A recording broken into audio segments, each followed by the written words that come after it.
राधे राधे दोस्तों, आज मैं आपके लिए लेकर आई हूँ पापाकुशा एकादशी व्रत कथा। आश्विन शुक्ल पक्ष की एकादशी। धर्मराज युधिष्ठिर से कहने लगे, हे भगवान, आश्विन शुक्ल एकादशी का क्या नाम है? अब आप कृपा करके इसकी विधि तथा फल कहिए। भगवान श्री कृष्ण जी कहने लगे कि हे युधिष्ठिर, पापों का नाश करने वाली इस एकादशी का नाम पापाकुशा एकादशी है।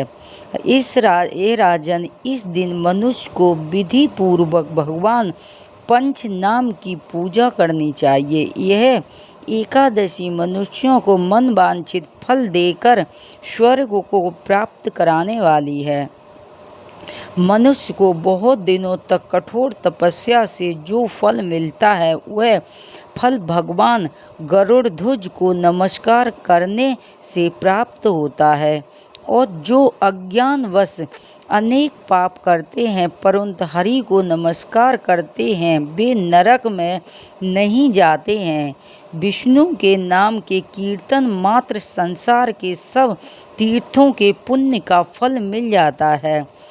और जो मनुष्य सांड धनुषधारी भगवान विष्णु की शरण में जाते हैं, उन्हें कभी भी यम यातना भोगनी नहीं पड़ती है। जो मनुष्य वैष्णव होकर भी शिव की और शैव की होकर विष्णु की निंदा करते हैं, वे अवश्य ही नरकवासी हो जाते हैं।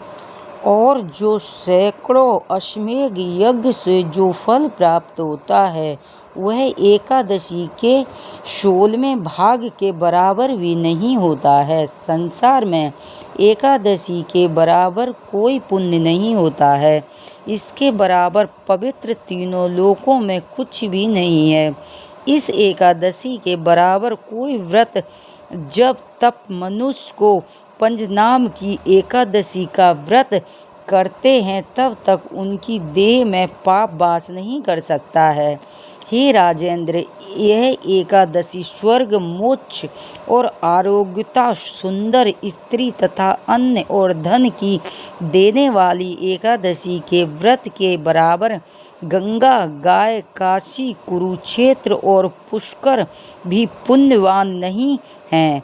हरिदास तथा एकादशी का व्रत करने और जागरण करने से सहज ही में मनुष्य विष्णु पद को प्राप्त हो जाता है। हे युधिष्ठिर, इस व्रत के करने वाले 10 पीढ़ी मात्र पक्ष, 10 पीढ़ी पितृ पक्ष, 10 पीढ़ी स्त्री पक्ष तथा 10 पीढ़ी मित्र पक्ष का उद्धार कर देते हैं। वे दिव्य देह धारण कर चतुर्भुज रूप हो, पीताम्बर पहने और हाथ में माला लेकर गरुड़ पर चढ़कर विष्णु लोक को जाते हैं।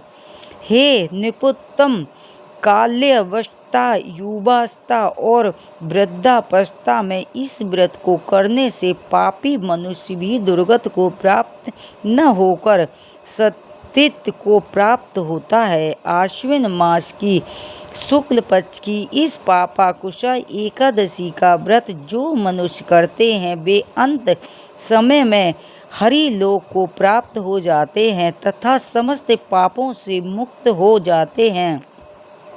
सोना, तिल, भूम, गौ, अन्न, जल, छत्री तथा जूती दान करने से मनुष्य यमराज को नहीं देखता है। जो मनुष्य किसी प्रकार के पुण्य कर्म किए बिना जीवन के दिन व्यतीत करता है, वह लोहार की भट्टी की तरह सांस लेता हुआ निर्जीव के समान ही है।